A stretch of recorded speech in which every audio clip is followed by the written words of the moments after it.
Hi,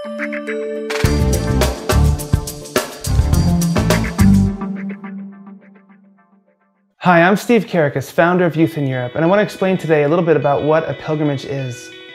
First of all, it's a physical journey that represents the spiritual journey, and it has great significance in the life of a Christian. The goal of a pilgrimage is to grow closer to God, to make a physical effort to encounter Christ.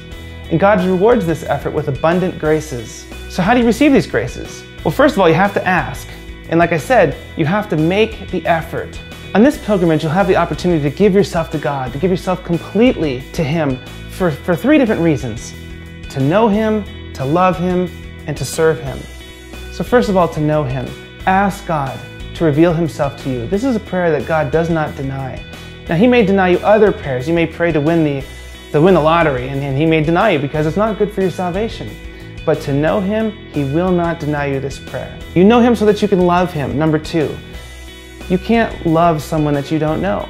So you get to know God better so that you can love Him more, so that finally you can serve Him. So what are you going to experience on this pilgrimage? Everything on a pilgrimage is a heightened experience. Everything in life, the walking, the eating, the sleeping, the prayer, everything is amplified. So you'll have times for prayer, times of joy, times of difficulties, times of growing together as a group, listening to God in the times of silence, learning about yourself.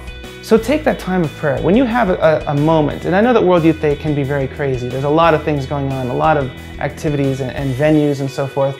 But there will be times when you have silence in prayer, in Mass, or you're visiting a shrine or something where you can take some silent time and talk to God. The difficulties, there will be difficulties. Pilgrimages always have difficulties, as does all travel, but World Youth Day is even more difficult, so you'll have a chance to suffer.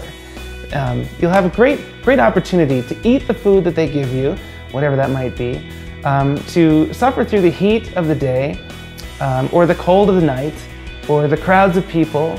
There are many things that you'll be able to suffer, and you can offer all this up as part of your pilgrimage. It's a prayer.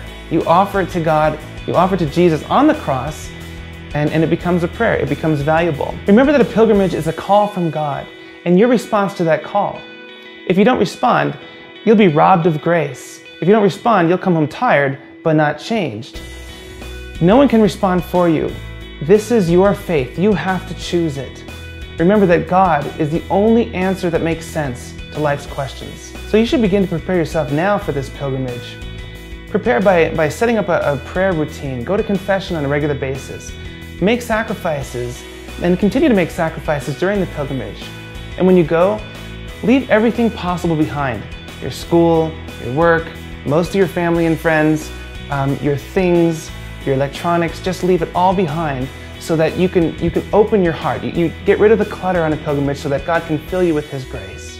In conclusion, live life to the fullest. Make this pilgrimage a turning point in your life by accepting the grace that God wants to give you.